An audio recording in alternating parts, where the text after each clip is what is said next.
ini terkait tentang DB dok.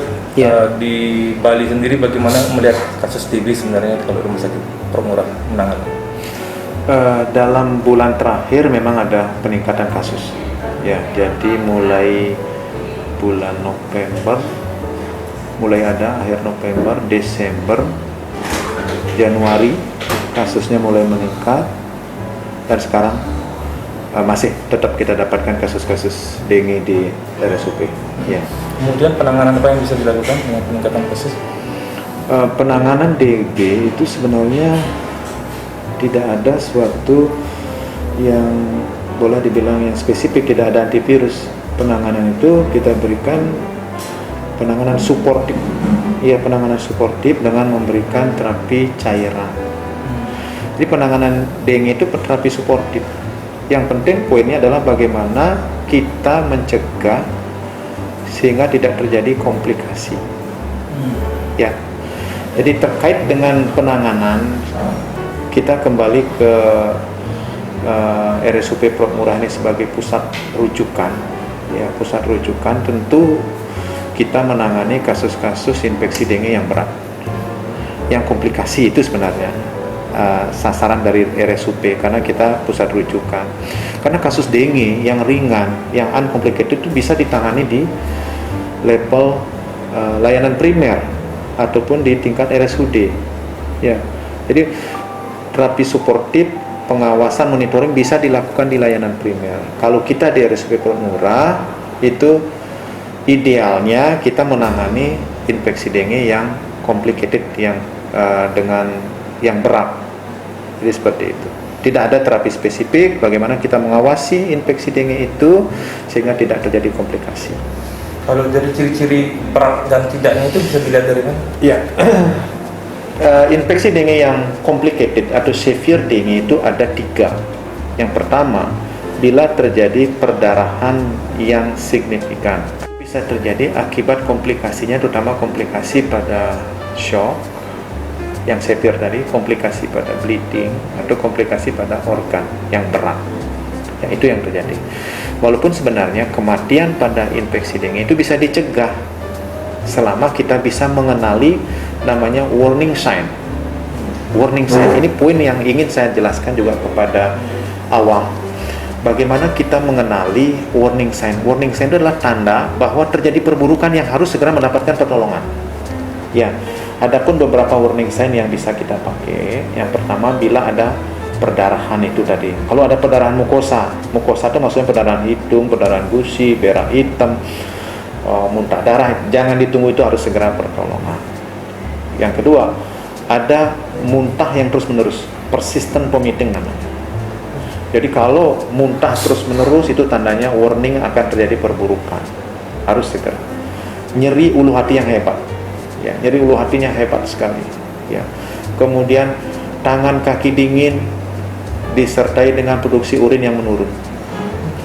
Kemudian ada ini, sudah dilakukan pemeriksaan darah, terdapat penurunan trombosit yang sangat cepat. Jadi penurunan trombosit cepat disertai peningkatan hematokrit yang sangat cepat. Hematokritnya meningkat, trombosit turun, itu tandanya terjadi kekentalan darah yang meningkat. Itu harus segera mendapatkan pertolongan. Nah, kalau menemukan tanda-tanda itu harus segera mencari layanan kesehatan untuk mendapatkan penanganan. Di situ kita tangani. Apa yang kita lakukan? Kita berikan cairan. Cairan berupa apa? Infus.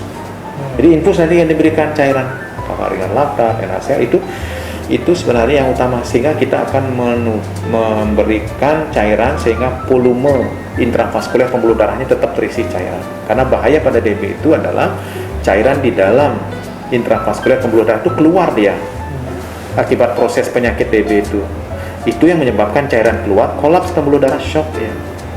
Gitu. Agak kompleks sebenarnya permasalahannya.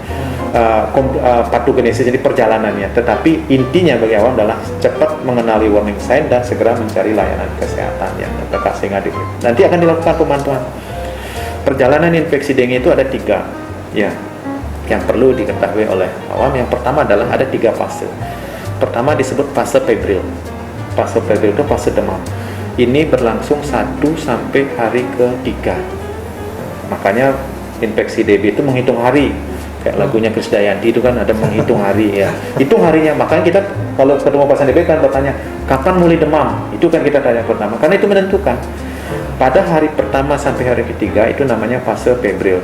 Pada saat ini pasien akan mengeluh demam yang tiba-tiba tinggi, sakit kepala, ya, kemudian nyeri otot, persendian, sakit semua badannya, kemudian ada mual dan muntah-muntah.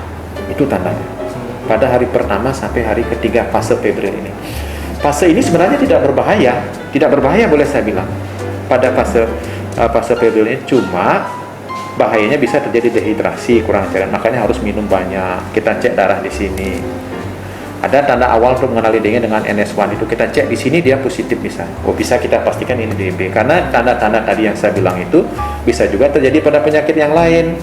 Tetapi kalau saat ini sedang kasus dengue-nya banyak, kalau mendapatkan keluhan gejala seperti yang saya sampaikan tadi, berpikirlah dengue sebagai dugaan daripada penyebab infeksi tersebut gitu loh. Nah ini, terus memasuki fase berikutnya ini yang disebut fase kritis. Fase kritis ini fase terjadinya komplikasi antara hari ke-4 sampai ke-6. Ya, di sini terjadi komplikasi pada hari ke-4 ke-6. Tidak ada komplikasi hari pertama demam, tidak ada. Tidak ada, jarang hari kedua.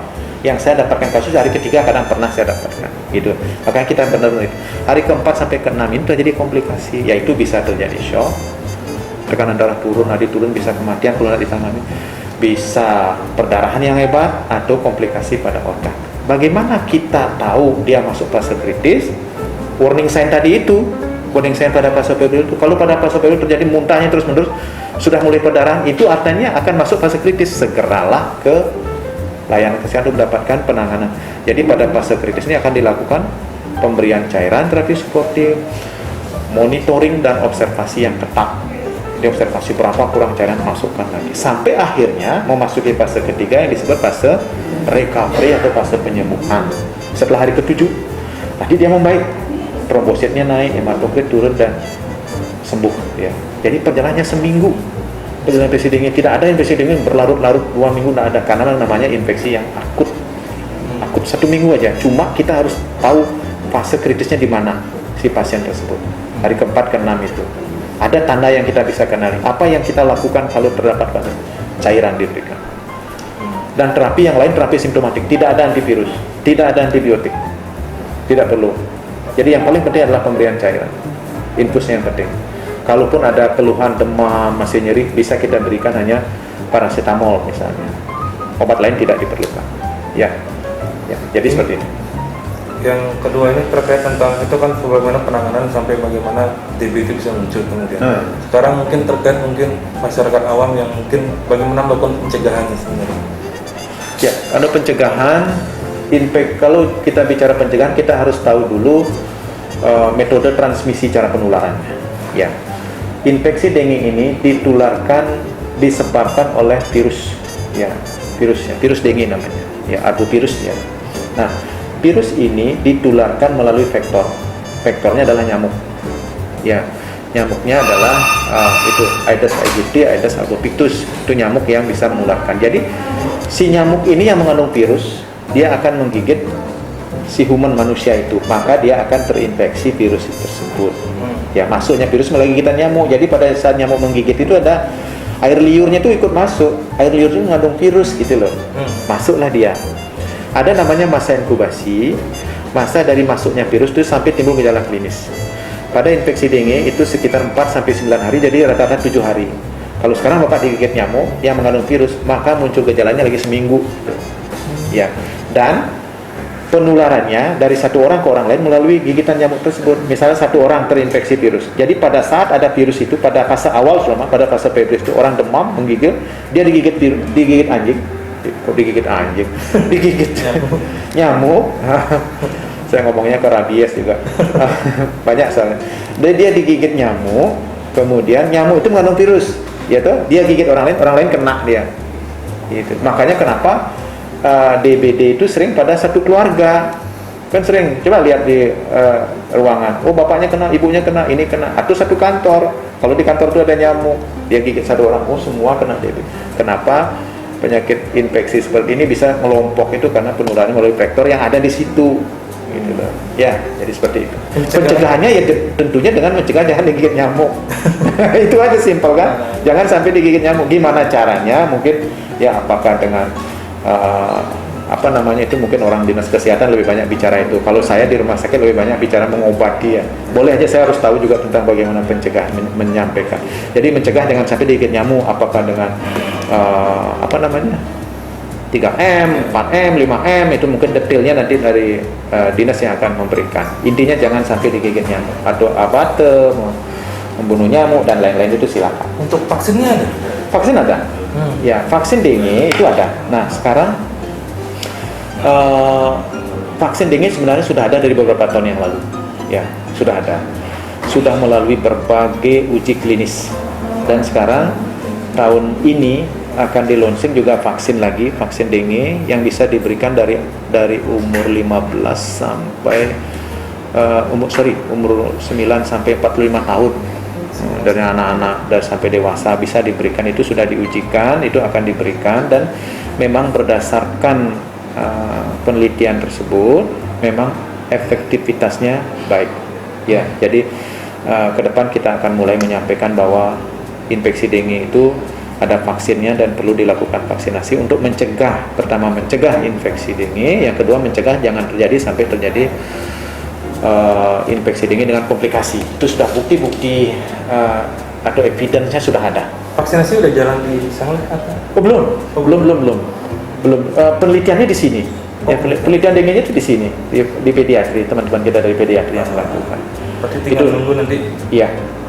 Ini vaksin yang baru juga ada lagi yang akan di-launching mungkin bulan April itu kalau tidak salah. Beberapa bulan lagi itu akan ada launching vaksin DBD yang baru. Ya, mungkin itu akan. Mungkin harapannya terkait soal kasus ini supaya. Jadi kalau kita melihat perjalanan kejadian infeksi dengue ini, kebetulan saya sudah bertahun-tahun menangani dengue, saya melihat ritmenya ada. Itu pada bulan-bulan di mana perubahan cuaca yang ekstrim seperti saat ini. Ya, kita lihat antara hujan dan kemaraunya nggak jelas gitu loh. Ya, lagi hujan, lagi enggak. Gampang sekali nyamuknya bertambah, dan virus itu ada di sekitar kita. Nyamuknya ada, virus memang ada di sekitar kita, ya pasti akan ada dengue berulang. Artinya ada suatu periodik infeksi dengue. Pada pertengahan tahun kemarin saya bekerja di sini, tidak mendapatkan infeksi dengue, hampir tidak ada. Coba nanti kita cross check data di kita punya sistem data di rumah sakit. Pengalaman saya sebagai seorang dokter yang kerja ini tidak ada DBD di sini sama sekali gitu. Begitu masuk akhir tahun sama awal tahun lonjak kasus gitu. Artinya kita bisa antisipasi dong kalau kita sudah belajar dari pengalaman. Udah mulai ini perubahan musim, kita harus siapkan apa yang kita lakukan. Dari sisi pencegahan lah yang melakukan. Apakah puskesmas, dinas kesehatan sudah antisipasi lebih awal, itu yang sehingga kami yang di rumah sakit kami menerima kasus-kasusnya aja yang berat-berat kami tangani. Kalau itu bisa dicegah lebih bagus. Lebih bagus kita dari awal kita antisipasi. Apakah kalau misalnya kita lihat kasusnya, saya punya penelitian epidemiologi dengue, itu digambarkan perjalanan dengue itu dari tahun di seluruh Indonesia loh, bukan di sini aja. Ada datanya itu. Jadi November, Desember naik, Februari naik, Maret, April turun dia mulai. Kenapa nak kita bergerak dari bulan ini atau sepanjang tahun lah? Ini udah mau dekat nih. Tingkatkan untuk pencegahan sehingga kita bisa cegah dan sehingga bisa masyarakatnya bisa aware. Ini akan ada dengue nih, gitu loh. Ya apa-apa, poking dan lain-lain, silakan 3M itu sebelum munculnya dengue itu dilakukan gitu loh. Itulah namanya pencegahan kan? Itu karena ritmenya sudah kita udah tahu, ritmenya udah tahu nih. Akhir tahun akan ada loh, pertengahan tahun lah sudah mulai melakukan pencegahan. Kalau kami di rumah sakit kan penanganan ininya, walaupun ada juga unsur pencegahan. Ya, penanganan yang sudah dikirim ke sini kami tangani. Seperti itu yang kami lakukan di rumah sakit ini. Ya.